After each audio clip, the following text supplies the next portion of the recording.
Basically, for the people that don't know the story, basically what happened was, so last day on our vacation after BAM, someone flooded the hotel. They like turned on the fire hydrants on like 20 floors or something. So we had to like evacuate from the hotel. We were stranded outside, and it was pretty cold, and we didn't have any jackets or so because we left it in the room. So we were stranded outside for hours. Then after a very very long time, I'm allowed to go inside the hotel with like some security staff, and it was one person per room. So I had to like get all my stuff and my girlfriend's stuff, and we had like big travel, you know, like bags for traveling. Then we bought stuff there, backpacks. It was like way too much for one person, but I had to like, you know, really fucking try to get all the things down. So that was like super heavy, and we also lived on the 13th floor. So we had to like get up there and go get down from there because the elevators obviously didn't work, and it was like a security risk as well. Then when we finally get to our housing place, because we couldn't use the hotel, right? So it was a smasher that housed us. We got like 40 minutes of sleep before we had to travel to the airport. I also got sick in the process, so that really sucked as well. And then I had to travel back home to Sweden. And then, since I already booked the flights to Australia, or the flights for Australia was booked far in advance, right? They couldn't rebook me to go to the US for Smash and Splash right after. So I had to fly to Sweden and then immediately to the US. Then our flight from Gothenburg to Germany got delayed by a lot. So being sick, tired as fuck from traveling for like maybe 45, 50 hours at this point, we have to run to the gate at Frankfurt. And we barely make our flight. And I'm feeling like really sick and really bad. So at this point, after we had to run through the entire airport, and I think Frankfurt has the biggest airport in Europe. At least it used to. So I'm almost feeling for puking at this point. But I don't, luckily. And then after that, we finally get to the US.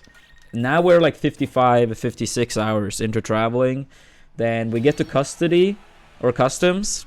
And as an international person, you always have to go through like more annoying process with customs. And partly you fill out one of these blue paper forms, like with your name, where you're gonna stay, blah blah blah. But you also have to fill out this information on like a machine. And so I was gonna do that, but as it was our turn, all the machines stopped working.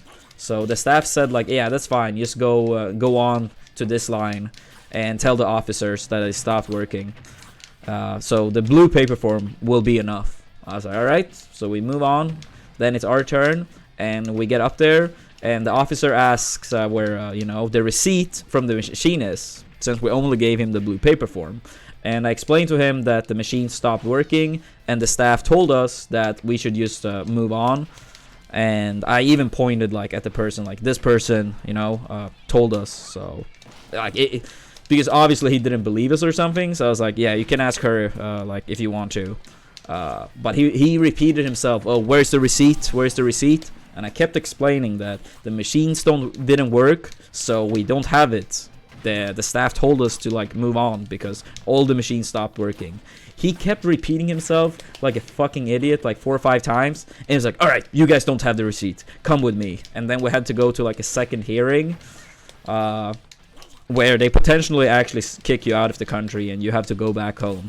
And I was like, if I have to go fucking back home after 56 hours or 55 hours or whatever of traveling, I'm not gonna do it. I'm not gonna do it. Luckily, the second hearing, they were more like, it was a person that he just looked very, very tired, and he didn't really say anything. He just looked at our passport and like our information, and he was like, yeah, just move along. Then after this, since Smash and Splash was the upcoming weekend, we did travel to this gaming shop, and it was like 10 p.m. in the evening. And we traveled to this gaming shop, and I went straight to start playing Melee with Android, some teams, and some singles. because in Australia I couldn't really get any practice because the people that was supposed to practice with me like 2 hours a day, they canceled like 4 days in a row. And I really wanted to, like, you know, beat HBox, which I somehow ended up doing after this nightmare trip. I'm still not sure how I managed to win Smash and Splash after that trip of being sick 56 hours, almost puking.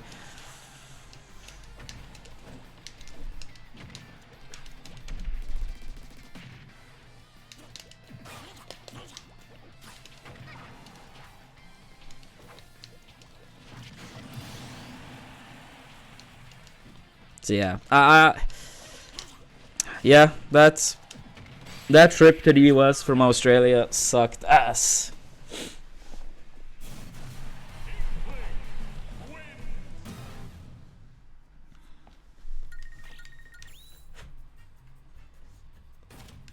Yeah, Nashi. The thing is, I play against people at BAM, but then me and my girlfriend were having vacation in Australia for like a week. But the thing is, I knew that Smash and Splash is coming up, so on the evenings I wanted to play like 2-3 hours with, you know, local players.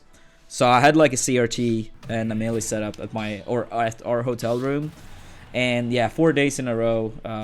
This one guy canceled 3 times, 3 days in a row. After 2 times, I even told him, don't you fucking dare cancel a 3rd time, because I'm only gonna invite 1 person, right? Because if it's like 3 people, rotations and stuff is really inefficient. And then he canceled the 3rd time. I was like, this fucking guy. And then the 4th day, a Smasher actually came over, but we only got to play for like 20 minutes before we had to like evacuate from the hotel. So I got like, yeah, I got 20 minutes of practice that week. I still played alone a little bit, but like, that's not the same.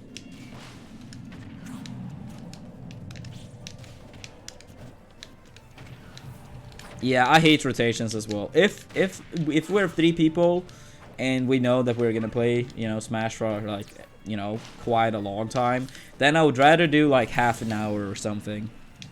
I hate swapping out like every like 2 games or whatever. I feel like I never get warmed up.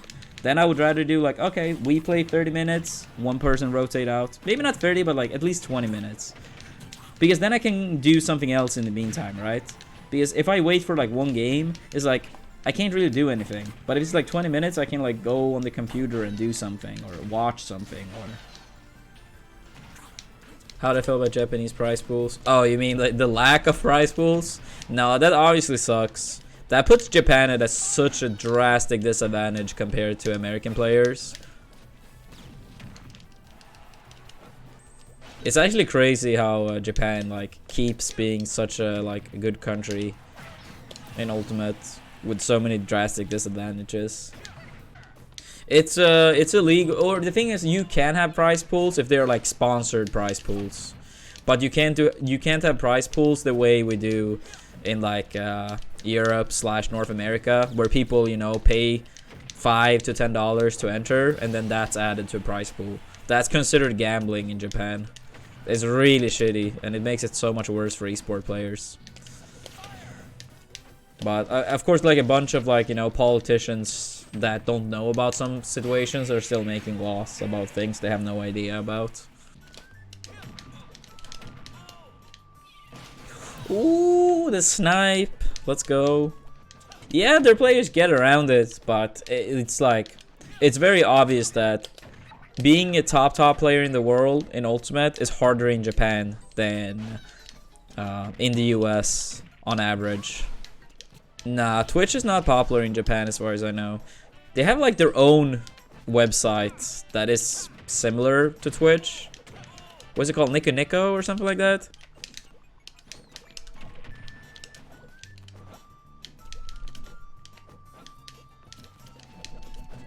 Well, the thing is, Soup, the difference is that you can try to get really good at games without no financial incentive, but if you can't really earn money, then you do need to have like a full-time job at the side. Many Americans and a few Europeans can live off esport full-time. In Japan, it's like, for Smash, it's like really hard. I don't know if any one of the Japanese Ultimate players are doing Smash full time. Outside of Sakurai, I'm not sure if any of the top players are that young. Like, pretty much all the Japanese top players seems to be in, like, their mid-20s. Because, yeah, that's also a thing, since, like, English is obviously the language most people speak. But, like, in some places, like in Japan, a lot of Japanese people don't speak it very well. Also, like, in some parts of Europe, people don't speak it, like, that well. So that's also, like, very clearly a disadvantage if you want to make content. Because if you want to make content, it's obviously the highest peak for it. You need to speak English. No, Kovad. It's not an issue with Melee that you have to time your things. I really don't see how that's an issue, that if you don't time your things, they don't come out. If you time things when they're not, like, before it's, like, actionable, like, how is that an issue? Also, input delay in this game is not minimal. Objectively, it's not minimal. Input delay in this game is huge. If you like it, it's one thing. But input delay in this game is huge. That's objectively the truth. You can say that it's harder to... you can say it's harder to play Melee because you actively have to time your stuff. While in this game, you can hold stuff like a quarter second in advance and you still get rewarded with frame perfect timing. To me, it doesn't really make sense how holding stuff in super far in advance rewards you with frame perfect stuff. I think that's I would argue that that's objectively bad design. Like, it wouldn't really surprise me in the future if they have a toggle for parry. So you can have, like, regular shield on one button and parry on one button. Because these days, so many gamers wants to get everything for free. It's like, oh, why should I have to learn timing? Like, I know I want to get a parry. So if I use shield or drop shield, I should just automatically get it. The reasoning behind the buffer is probably due to the fact that Nintendo knew the online was going to be really, really shitty.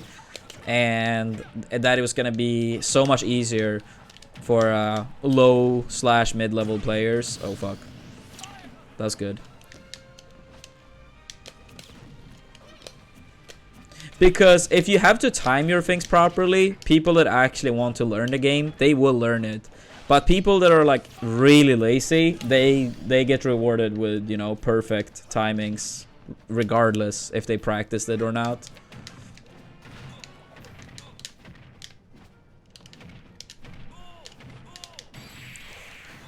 That was sick. That was sick.